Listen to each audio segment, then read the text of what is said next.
আসসালামু আলাইকুম রহমতুল্লাহি ওয়া বারাকাতুহু। এমন একটি আমল যে আমলের মাধ্যমে ঈমান তাজা হবে। ঈমান যদি কোনো মানুষের শক্তিশালী হয়, বৃদ্ধি হয়, তাহলে আল্লাহ পাকের রহমত এবং করুণা ততটাই তার উপরে বেশি থাকে। আল্লাহর রহমত ছাড়া ঈমান কোনোদিন বৃদ্ধি পায় না।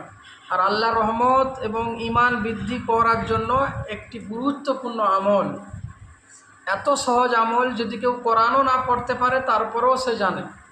এত সহজ আমল যদি কেউ নামাজও না পড়তে জানে তাও সে জানে, কিন্তু কোরআনও পড়তে হবে, নামাজও পড়তে হবে, আমলও করতে হবে। যাই হোক, আমি যে কথা বলতে চাচ্ছি, এই আমলটা এতটাই সহজ এবং এতটাই মর্যাদাবান যে আমলটা আপনি করতে করতে করতে করতে আপনার ঈমানটাকে এমন মজবুত এবং তাজা করে দিবে, বৃদ্ধি করে দিবে যে শেষ পর্যন্ত আপনার ঠিকানা আল্লাহর জান্নাত হয়ে যাবে।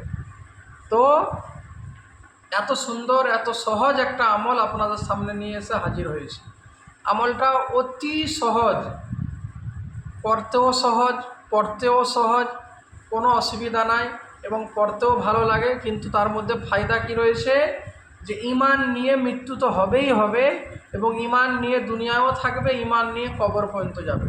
প্রত্যেকটা মানুষের মকসদ হচ্ছে যে সেজন্য ঈমান নিয়ে বেঁচে থাকে আর ঈমান নিয়ে কবর পর্যন্ত পৌঁছায়। যাই হোক, সেই আমলটা আপনাদের সামনে আমি পেশ করতে চলেছি, এত গুরুত্বপূর্ণ আমল। সর্বপ্রথম আমি আপনাদেরকে বলি, আমল করার আগে, প্রত্যেকটা আমল করার আগে নিয়ত করতে হয়। আমল করার আগে, প্রত্যেকটা আমলের আগে নিয়ত করতে হয়। নিয়ত অনুযায়ী আপনার সমস্ত আমলের ফায়দা পাবেন। সর্বপ্রথম নিয়ত করে নেবেন যে আল্লাহ পাক আমি এই আমল শুরু করতেছি। তারপরে নিয়তের পরে আবার আমল শুরু করবেন। প্রতিদিন প্রতি সময় উঠতে বসতে চলতে ফিরতে যদি পারেন আমলটা করবেন। যদি বলেন না এইরকম হবে না, তাহলে যে কোনো একটা টাইমে করবেন। যে তাও আমার অসুবিধা, তাহলে আপনি দুটো টাইমে করবেন। আচ্ছা, তাও অসুবিধা, তাহলে আপনি 5 ওয়াক্ত নামাজের পরে করবেন। কোনটা সহজ হবে আপনারাই দেখেন। যদি পারেন যে প্রতি মুহূর্তে উঠতে বসতে চলতে ফিরতে, তাও করতে পারেন। আর যদি মনে করেন যে 5 ওয়াক্ত নামাজের পরে 5 বার করব, তাও পারেন। যদি মনে করেন না আমি ফজরের পরে মাগরিবের পরে করব, তাও পারেন। আর যদি মনে করেন যে আমি সারাদিনে একবার করব, তাহলে হয় ফজরের পরে, নাহলে ইশার নামাজের পরে ঘুমানোর সময়। প্রতিদিন আপনি বলবেন, আমলটা হচ্ছে লা ইলাহা ইল্লাল্লাহু মুহাম্মাদুর রাসূলুল্লাহ সাল্লাল্লাহু আলাইহি ওয়াসাল্লাম।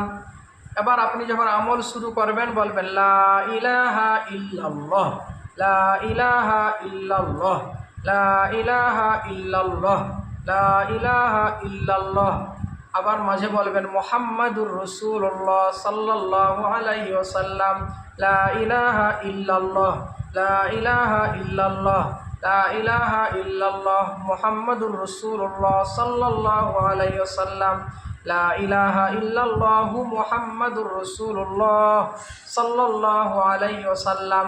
প্রত্যেকটা আমলের শুরুতে যদি পারেন আগে পরে আস্তাগফিরুল্লাহ দরুদ পড়ে নেবেন। আর এই কলেমার যে জিকির লা ইলাহা ইল্লাল্লাহু মুহাম্মাদুর রাসূলুল্লাহ, হয়তো মনে করছেন আরে এটাই ঈমান বৃদ্ধি করবে, এটাই আপনার দুনিয়ায় এবং আখিরাতের কামিয়াবি দিবে, এমন একটা আপনি করতে থাকেন। যদি মনে করেন যে প্রতিদিন আমি সকাল সন্ধ্যা পড়ব, তাহলে আপনি 100 বার করে পড়বেন।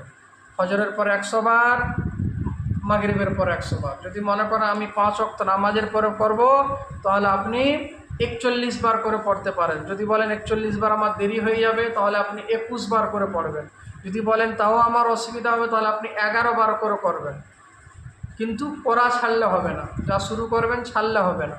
আর যদি মনে করেন তাহলে আমি একবার করব, তাহলে আপনাকে দু রকম সিস্টেম রয়েছে। একটা হচ্ছে 1000 বার, আর যদি 1000 বার না পারেন তাহলে 101 বার আগে পরে আস্তাগফিরুল্লাহ দরুদে ইব্রাহিম কিংবা আপনার যে দরুদ জানা আছে সে দরুদের সঙ্গে এই আমলটা করবেন। লা ইলাহা ইল্লাল্লাহ, লা ইলাহা ইল্লাল্লাহ, লা ইলাহা ইল্লাল্লাহ। একবারে অন্তর, দিল, প্রাণ খুলে, একবারে দুনিয়ার কোনো কিছু চিন্তা থাকবে না, কোনো রকমের কোনো কিছুই যেন না আসে, এক আল্লাহর জন্য, লা কারুর দ্বারাই কিছু হয় না। ইলাহা একজনের দ্বারাই হয়, ইল্লাল্লাহ তিনি হচ্ছেন আল্লাহ। আল্লাহ পাক আমাদের সকলকে আমল করার বেশি করে তৌফিক দান করুন এবং এই আমলের জারিয়া অনুযায়ী আমাদেরকে দুনিয়া আখিরাতের কামিয়াবি আতা করুক।